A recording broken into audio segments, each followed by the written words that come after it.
Que l'UDPS, s'il est arrivé évidemment à cette conclusion, c'est parce qu'ils ont trouvé que on veut pour nous imposer des machines qui vont nous amener, disons, à une élection qui va être contestée. L'UDPS a raison, à votre avis, à vous entendre parler. C'est comme si vous appuyez cette décision de l'UDPS. Pas seul. Je crois qu'il y a beaucoup de partis politiques qui ont... Alors, vous voyez que ça devient évidemment des élections beaucoup plus compliquées, beaucoup plus élaborées que celles qu'on a connues en 2006 et qu'on a connues également en 2011. Où que vous soyez en train de nous suivre de partout dans le monde, madame, messieurs, amis internautes du site www.congofrance.com, nous disons merci et bienvenue. Est-ce qu'une décision politique peut influer sur la vie ou mieux le destin d'un peuple à cause du recours à la machine à voter et des 6 millions d'électeurs qu'il faut élaguer? L'UDPS quitte le processus électoral. Et à cette question, nous avons accepté de recevoir encore une fois de plus dans votre espace d'information le député national Alexis Moutanda pour essayer un peu de répondre à cette question.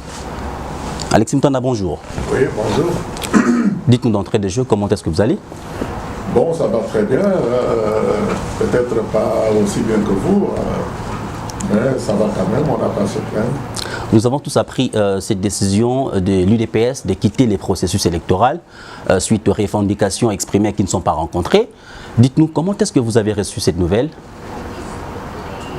Bon, vous savez, les élections, lorsqu'on organise les élections dans un pays, c'est pour permettre évidemment au peuple de s'exprimer et de faire évidemment le bilan, disons le bilan des mandataires qu'il avait choisi, si vous voulez, aux élections précédentes. Les dernières élections remontent à 2011 et nous sommes aujourd'hui en 2018. Les élections devaient avoir lieu normalement en 2016. Mais à cause de ce qu'on connaît dans notre pays, comme d'habitude, ceux qui sont là ne veulent pas, disons, faciliter la tâche. C'est comme ça que ces élections sont prévues aujourd'hui pour le 23 décembre 2018. Tout justement. Alors, on parle évidemment, disons, des 3 élections qui sont combinées, c'est-à-dire les élections provinciales, les législatives pour disons, les nationales et puis la présidentielle. Alors, vous voyez que ça devient évidemment des élections beaucoup plus compliquées, beaucoup plus élaborées que celles qu'on a connues en 2006 et qu'on a connues également en 2011. Parce qu'en 2006, il n'y avait que les législatives et la présidentielle. Et puis pour la 2011, la même chose. Mais ici, on parle non seulement des législatives et de la présidentielle, mais il faut encore ajouter des élections, si vous voulez, provinciales pour les 26 provinces. Et je vous dis qu'à l'époque, c'était 11 provinces, aujourd'hui, ça fait 26. Donc, c'est déjà à ce point de vue, vous voyez que c'est un processus qui est déjà très compliqué, disons, de par la nature. Alors, deuxièmement, vous avez, comme vous l'avez dit vous-même, disons, ce problème des machines à voter, ou plutôt des machines à voter, qui se confondent évidemment avec des machines à voler pour, disons, paraphraser certaines personnes. Pourquoi cela? Parce que vous voyez que ces machines électroniques, avant même d'entrer évidemment dans les détails, il y a des personnes, ou plutôt des pays, qui ont déjà utilisé ces machines. Et ce matin encore, la RFI parlait de l'expérience argentine, où le gouvernement argentin avait décidé de passer évidemment à ces machines électroniques parce qu'elles sont plus rapides, et puis peut-être la gestion est moins chère. Alors ils avaient aussi l'intention, si vous voulez, d'utiliser ces machines. Et à un moment donné, ils ont complètement renoncé parce qu'après avoir désigné des experts et puis des personnes qui sont entrées pour un examen approfondi de la fiabilité de ces machines, ils se sont rendus compte que, disons, il y a beaucoup plus de possibilités de frauder avec ces machines que même avec le système manuel. Et ils avaient carrément rejeté, ce système. Et puis vous venez évidemment dans notre pays où la CENI impose pratiquement ces machines à voter. Parce qu'il y a beaucoup de personnes, de partis politiques qui ont dénoncé, mais ils s'acharnent ou ils s'entêtent. Alors lorsque vous regardez ces machines de très près, d'abord elles sont électriques, c'est-à-dire qu'elles fonctionnent sur base de l'électricité. Ils vont vous dire que ces machines ont une certaine autonomie de fonctionnement parce qu'il y a des batteries. Il y a même des groupes électrogènes. Des batteries externes et des batteries internes. Les batteries externes ont une autonomie de 12 heures, tandis que les batteries internes, c'est 8 heures, ce qui fait à peu près 20 heures. Ok, très bien. Mais lorsque vous installez ces machines dans nos milieux ruraux, ou même dans la capitale, mettons, disons, dans la ville de Kinshasa.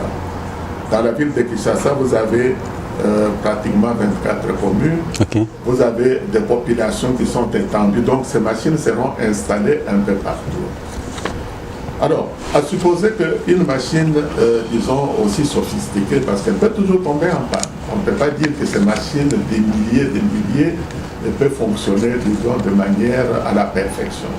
Donc, elle peut toujours tomber en panne d'une manière ou d'une autre. Tout justement, maintenant par rapport à cette décision de l'UDPS de quitter les bateaux en plein processus électoral. C'est parce que je veux prouver que l'UDPS, s'il est arrivé évidemment à cette conclusion, c'est parce qu'ils ont trouvé que on veut pour nous imposer des machines qui vont nous amener, disons, à une élection qui va être contestée. L'UDPS a raison, à votre avis, à vous entendre parler. C'est comme si vous appuyez cette décision de l'UDPS. Pas seul. Je crois qu'il y a beaucoup de partis politiques qui ont déjà exprimé, disons, leur volonté, ou plutôt qui ont déjà critiqué très sévèrement ces machines. Il y a des particuliers qui se sont déjà exprimés. Et ici, je voudrais vous dire tout simplement que ces machines vont causer beaucoup plus de problèmes après les élections que même avant les élections. S'il faut remonter... Parce que s'il y a 3 élections, ça veut dire que l'électeur qui arrive devant ces machines, il doit d'abord voter pour son candidat provincial, ensuite il doit voter pour son député national, et puis ensuite il doit voter pour son candidat à la présidentielle. Tout à fait. Donc ça veut dire qu'il se trouve devant ces machines et il doit, disons, manipuler le bouton qu'on lui a donné à 3 reprises. Il faut le dire que nous recevons ici. Ce qui veut dire qu'avec l'état actuel de nos populations et puis l'état actuel de nos conditions économiques de vie, et étant donné également l'étendue du territoire et le nombre de machines qui seront installées dans les milieux ruraux, justement. Eh bien, ça va encore poser plus de problèmes, disons, de contestation, etc., que même en 2006 et en 2011. Alors, si on organise les élections pour que les résultats puissent être faussés dès le départ, alors je ne sais pas s'il y a une utilité à aller à ces élections. Tout justement, nous, si nous vous recevons ici, c'est aussi par expérience, Alexis Mutanda. En 2006, vous étiez auprès de Etienne Tshisekedi au Moulumba. Lorsque ces derniers a pris cette décision de boycotter les élections, vous étiez à ses côtés. En remontant un peu l'histoire, dites-nous un peu comment est-ce que vous avez vécu cette décision-là de ne pas participer aux élections? Eh bien, vous avez vu que, parlons d'abord de 2006. Je vous en prie. Pour remonter à 2006, okay. Vous savez très bien, vous-même, qu'après l'élection, après le deuxième tour de l'élection présidentielle, les 2 candidats qui étaient restés en liesse, c'était M. Kabila et M. Mbemba. Et vous savez de quelle manière ça s'est terminé. Nous sommes sur le boulevard du 30 juin, et vous vous rappelez que pendant 2 ou 3 jours, ils se sont battus ici parce que tous les deux Kabila avait aligné évidemment son armée et M. Mbemba avait aligné également ses soldats et on s'est battus ici. Il y a eu des pertes de vies humaines. Pourquoi? Parce que cette élection était contestée, on avait fraudé d'une manière tout à fait évidente.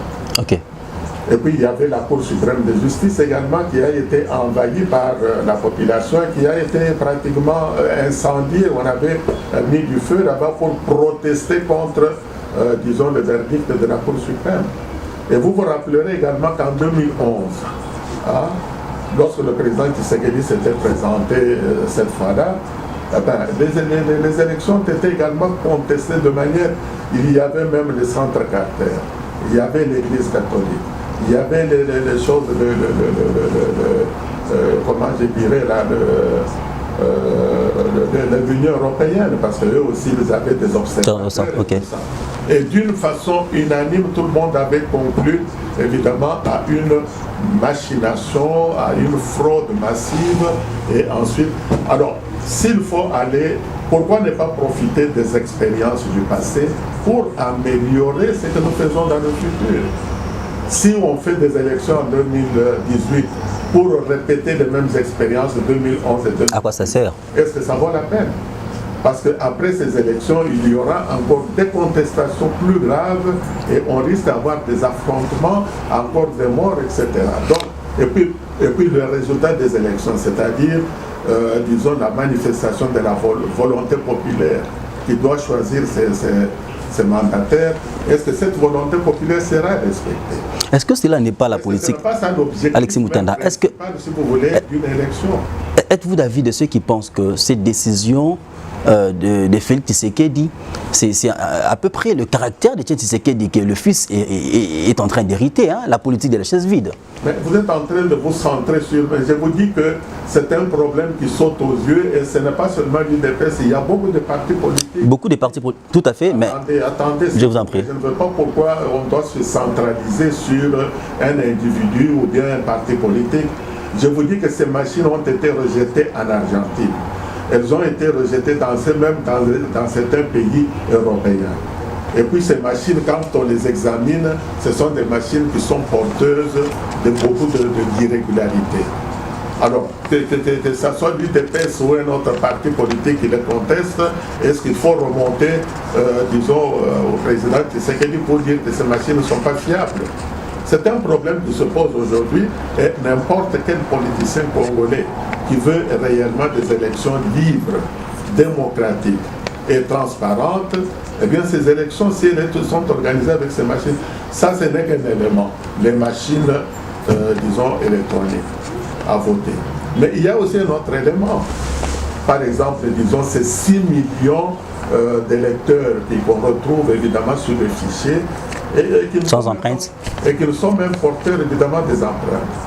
Alors, comment est-ce que vous allez justifier la présence de ces 6 millions? Parce que 6 millions d'électeurs, c'est quand même pas négligeable. Tout à fait. Il y a des pays au monde où la population totale n'est même pas 2 ou 3 millions. Mais là, nous parlons de 6 millions d'électeurs qui n'ont pas été enregistrés, si vous voulez, de manière régulière. Donc tout ça, il faut fermer les yeux, il faut aller de l'avant, parce qu'en 2006, le président Tshisekedi avait refusé, mais il avait refusé à cette époque pour donner l'exemple qu'un peuple, lorsqu'il va aux urnes, c'est pour manifester sa volonté. Mais s'il est sûr et certain que cette volonté est déjà, dès le départ, une volonté, disons, qui est bâclée ou qui est, disons, négligée, alors est-ce que ça vaut la peine? Alexis. Les élections, on les organise là pour la bonne, de beaux yeux de celui qui organise. Et ici, dans le cas d'espèce, il s'agit de la CENI, il s'agit du gouvernement, parce que les deux travaillent ensemble. Alors, si les deux se sont organisés pour tricher, est-ce qu'on va leur donner, disons, l'opportunité de le faire? Parce qu'alors, en ce moment-là, on devient complètement naïf et on accepte évidemment n'importe quoi et on peut vous imposer n'importe quoi. Est-ce que vraiment c'est cela que, disons, une population qui a déjà une certaine maturité puisse, disons, accepter? Tout à fait. Quel peut être le rôle maintenant du Parlement à ces niveaux? Pardon? Quel peut être le rôle du Parlement à ces niveaux? Lorsqu'il y a blocage, la classe politique, en fait, les différents partis politiques disposés à prendre part aux échanges à venir ne se mettent pas d'accord sur les règles du jeu. Quel peut être le rôle du Parlement? Le Parlement, disons, est confronté à deux problèmes. Parce que vous avez d'abord un processus qui a été établi, disons, par une commission technique électorale. Tout à fait. Ça, c'est le premier élément. Le deuxième élément, maintenant, le Parlement va regarder maintenant comment si vous voulez, disons, ceux qui sont intéressés par ce processus électoral réagissent en présence de cette organisation. Maintenant, ils vont se rendre compte qu'il y a un problème de machines qui sont contestées, et pour des raisons très valables. Qu'il y a un autre élément, c'est qu'il y a 6 millions, disons, de personnes qui ont été enregistrées de manière tout à fait illégale. Ils vont encore se rendre compte de d'autres éléments. Alors en ce moment-là, nous sommes encore évidemment à quelques mois de décembre, et alors on ne peut pas préjuger de ce que, disons, les parlementaires vont faire. Parce qu'ils doivent d'abord se rendre compte des irrégularités, et alors en ce moment-là, ils vont être saisis de la question, et ils pourront évidemment, le moment venu, prendre le... Mais dire aujourd'hui, bon, aujourd'hui peut-être ils n'ont pas encore réagi, mais ce n'est pas impossible que, en prenant compte évidemment de tous ces éléments qu'on vient, parce que ces éléments deviennent de plus en plus évidents. Hier, on parlait vous savez que même le gouvernement sud-coréen, qui est le gouvernement évidemment du pays fabricant dans lequel cette entreprise qui vend ces machines, etc. Microsystème. Okay. Quand vous allez dans l'internet, cette machine fait la publicité de ces machines, des machines de dernière c'est pas génération, ceci, cela. Ça c'est tout à fait normal. Ils veulent vendre leurs produits. Mais maintenant, on se rend compte que même les pays développés qui ont essayé d'utiliser en France, je crois qu'on a encore essayé, pas au niveau national, mais au niveau, je crois, disons, provincial, ils ont essayé ces machines et ils sont arrivés à la même conclusion qu'elles ne sont pas fiables et qu'on ne peut pas les contrôler. Pourtant, c'est quand même, disons, un pays très avancé sur le plan industriel. Merci bien. C'est une question qui m'a été demandée de vous poser. Je me le permets par respect de nos différents téléspectateurs qui nous suivent. Alexis Moutanda, regrettez-vous de ne pas respecter le mot d'ordre de Etienne Tshisekedi en 2011, après les élections, de ne pas siéger au Parlement? Oui, mais 2011, tout ça avec aujourd'hui, tout ça est déjà dépassé. Vous savez, pourquoi ne pas se centrer sur le présent et puis de voir ce qu'on peut faire? Ça fait partie de l'histoire, Alexis Moutanda. Voilà, c'est de l'histoire. Merci. De l'histoire, ce qui est passé. Le président Tshisekedi, il était avec nous. Maintenant, ça fait déjà presque 16 mois qu'il a disparu. Okay. Et alors maintenant, on s'occupe beaucoup plus de savoir à quel moment on peut rapatrier son corps pour lui réserver évidemment les funérailles qu'il mérite. Et alors, on peut parler beaucoup plus de cela que de remonter au déluge pour aller la décision qu'il avait prise, qu'est-ce qu'on a fait et qu'est-ce qu'on n'a pas fait, etc. Tout ça, ça devient de la spéculation. Si vous voulez faire une thèse de doctorat là-dessus, je vous adresse le Ce sera peut-être notre dernière question, Alexis Moutanda. Quel regard portez-vous sur les 58 ans d'accession de notre pays à l'indépendance? Après 58 ans, la RDC est réellement indépendante, ou bien continuons-nous toujours à vivre sous le joug des Occidentaux? Oui, évidemment, encore une fois, vous parlez évidemment comme un vrai Congolais, c'est-à-dire un irresponsable. Parce que vous parlez de notre pays, de nos problèmes, comme si c'était des problèmes évidemment qui dépendent de l'extérieur. C'est votre regard. Ce qui nous arrive dans notre pays, c'est disons les déboires qu'on est en train de commettre, ou plutôt de vivre. Vous n'allez pas me dire que ce sont des étrangers qui sont venus nous dire comment il faut gérer ceci, comment. Si les Congolais étaient réellement des responsables. En 1960, le 30 juin, on a vu le roi Baudouin, au nom de la Belgique, accompagné de ses ministres, etc., qui remettait officiellement le Congo entre les mains des fils et des filles de ce pays. Et là, c'était le président Kassavubo, le premier ministre Lumumba et tout son gouvernement, et même le Parlement. Alors, à partir de ce moment-là, ça devenait la responsabilité des Congolais de mener ce pays à bon port, de le développer.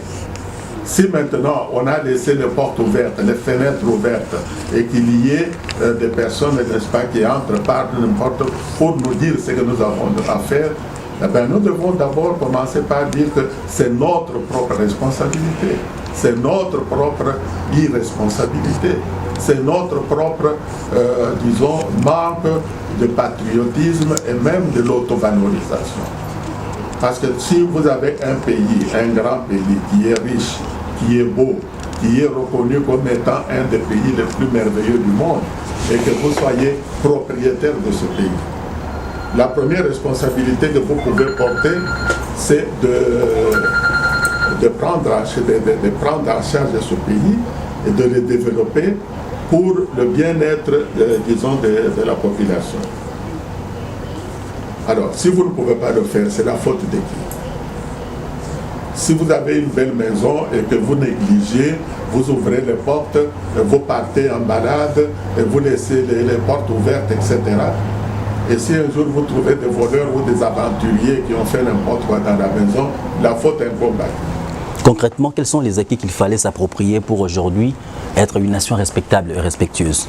Oui, mais pour cela, mon cher ami, vous savez, les exemples dans le monde ne manquent pas. Quel est le pays au monde qui s'est développé sans rencontrer des difficultés? Même les plus grandes puissances du monde, vous avez entendu les États, vous voyez les États-Unis, ils sont devenus une grande puissance, mais au début, vous n'allez pas me dire que ce pays était une grande puissance. Il y a eu même des guerres de sécession. Il y a eu des guerres, disons, pour l'abolition de l'esclavage. Ils ont dû combattre, si vous voulez, une certaine sorte de médiocrité. Et avec un travail de plusieurs années, ils sont arrivés au sommet, etc. Regardez la Chine. Vous n'allez pas me dire que la Chine était une grande puissance au départ. Au contraire, ils étaient même colonisés par les Japonais. Mais il y a eu un Mao Tse-tung avec son équipe, etc., qui ont fait de sorte que ce pays devient aujourd'hui une grande puissance. Regardez l'Afrique du Sud. Il n'y a pas un pays qui a connu, disons, un régime aussi atroce que l'apartheid. Mais les gens se sont battus et aujourd'hui, cette Afrique du Sud est en train, évidemment, de prendre sa place dans le Conseil des Nations. Donc, tous les pays du monde ont des choses, mais tout dépend du leadership de ce pays. Si au Congo, nous n'arrivons pas à avoir un leadership politique de changement, un leadership politique, disons, d'autodétermination, un pays où les Congolais comprennent qu'ils sont propriétaires de ce pays, que ce patrimoine leur appartient, que les richesses du pays doivent être développées d'abord pour l'intérêt de cette population. Aussi longtemps que nous n'arrivons pas à comprendre ça, c'est d'abord notre faute à nous. Et les autres ne profitent que de nos faiblesses. Aujourd'hui, par exemple, on parle des élections présidentielles et tout. Nos candidats présidentiels, où est-ce qu'ils sont actuellement? Ils sont tous en Europe. Ils sont à l'extérieur pour demander des appuis à gauche, etc. Ils sont à Washington, à Londres, à Paris, à Bruxelles, ils vont à Kigali, et ils vont un peu partout, etc. Et alors, lorsqu'ils ont terminé à signer des compromissions là-bas, alors ils viennent pour dire, voilà, je suis candidat, etc. Alexis Moutanda, êtes-vous candidat aux prochaines échéances et que diriez-vous à cette jeunesse qui vous suit, cette jeunesse qui semble être déboussolée, pétrie dans l'alcool et puis dans des futilités et qui aimerait bien prendre comme modèle votre personnalité? Oui, merci beaucoup. Franchement, vous touchez là un problème qui me touche terriblement à cœur, parce que pour tout Congolais, disons qu'il y a conscience ou qui aime ce pays, etc., le premier des soucis, c'est de savoir, nous vivons ceci aujourd'hui, qu'est-ce que nous serons dans 10 ans? Comment notre pays va se présenter dans 20 ans? Tout à fait. Et cette génération, parce que nous avons hérité, disons, du travail que les autres ont fait en 60. Les Lumumba, les Kasavubu, ils se sont battus pour obtenir l'indépendance. Et ils nous ont donné un pays indépendant et souverain. Maintenant, cette génération que nous vivons actuellement, qu'est-ce que nous faisons maintenant pour que demain, nos générations à venir puissent profiter réellement des richesses de ce pays? Et c'est là où se pose ce problème. C'est pour cette raison que le rôle de la jeunesse est un rôle prépondérant. Parce que comme on dit, c'est la jeunesse qui est l'avenir d'un pays, tout à fait. Or, notre jeunesse à l'heure actuelle, eh ben, elle est, comme tu l'as dit toi-même, complètement... Premièrement, ils ont tout fait pour baisser le niveau scolaire de manière que nous avons maintenant des diplômes, des licences et même des graduats qui ne valent pas grand-chose. Et ensuite, ces jeunes gens qui arrivent même à obtenir ces diplômes, ils sont désœuvrés parce qu'ils ne trouvent pas du travail. Et lorsque des jeunes sont désœuvrés dans un quartier qui ne trouvent pas du travail, eh ben, ils vont s'adonner évidemment à certaines pratiques qui ne sont pas, disons, conseillées. Vous êtes candidat. De telle manière que, profitant évidemment de cet état d'abandon et tout cela, parce que je peux vous dire qu'aujourd'hui, le nombre de colonnes qu'on a dans la ville ou même qu'on a dans certains chefs-lieux de province, eh ben, ce chiffre, par rapport à il y a 20 ou il y a 30 ans, eh ben, ce chiffre a triplé ou peut-être quadruplé. Pourquoi? Parce que, alors, avec une jeunesse comme celle-là, qu'est-ce que vous pouvez faire pour reconstruire ce pays? Donc, le premier souci, c'est de s'occuper de cette catégorie de gens, hein, des jeunes, spécialement parce que c'est sur eux que repose l'avenir du pays. Et pour cette raison, évidemment, il faut une certaine conscientisation, il faut une prise de l'autovalorisation. Il faut que les Congolais s'autovalorisent, qu'ils comprennent qu'ils ont des responsabilités. Il faut qu'ils puissent arriver, si vous voulez, à lutter contre les antivaleurs qui nous ont amenés dans la situation actuelle. La corruption aujourd'hui est devenue pratiquement, disons, une pratique tout à fait normale dans notre pays. Et puis l'indifférence, l'insouciance. Hein? Tout ça, pour un pays, pour un peuple évidemment qui a été clochardisé, qui a été chosifié, eh ben, il faut évidemment une prise de conscience pour qu'on puisse revenir, hein, disons, à une situation où les gens commencent à penser demain. Parce que demain, avec tous ces mouvements de mondialisation, si on ne fait pas attention, on va être complètement absorbé par les autres. Les Congolais sont dans d'autres pays, les autres aussi viennent dans notre pays, et tout ça, il y a un échange. Alors si vous ne gardez pas votre personnalité, vous ne protégez pas vos richesses, si vous ne protégez pas votre patrimoine, eh bien, le plus simple, c'est que ce pays puisse couler évidemment entre les mains des choses, des aventuriers. Alexis Moutanda, êtes-vous candidat aux élections à venir? Oui, pourquoi pas. Bon, candidat, on va d'abord voir comment progresse le processus électoral. Okay. Parce que le processus électoral est aujourd'hui ce que nous venons de décrire tout à l'heure. Et alors, si on a un processus électoral qui puisse permettre, hein, qui puisse être sain même à 70-80%, eh bien, on peut dire, bon, on peut tenter la chance parce qu'on a, disons, un système qui peut promouvoir, si vous voulez, la volonté de la population. Vous arrivez dans une base, vous l'avez préparé votre base et vous êtes sûr que, disons, les électeurs vont voter pour vous. Et lorsque les résultats arrivent, on trouve que c'est quelqu'un d'autre. Alors, est-ce qu'un processus électoral de cette valeur-là, est-ce que ça vaut vraiment la peine? Votre dernier mot par rapport à cette émission? Eh bien, par rapport à cette émission, je dirais à vous et d'abord à ceux qui nous regardent, hein, disons, si réellement ils sont des Congolais, eh bien, qu'ils doivent apprendre à se prendre en charge, à s'auto-valoriser.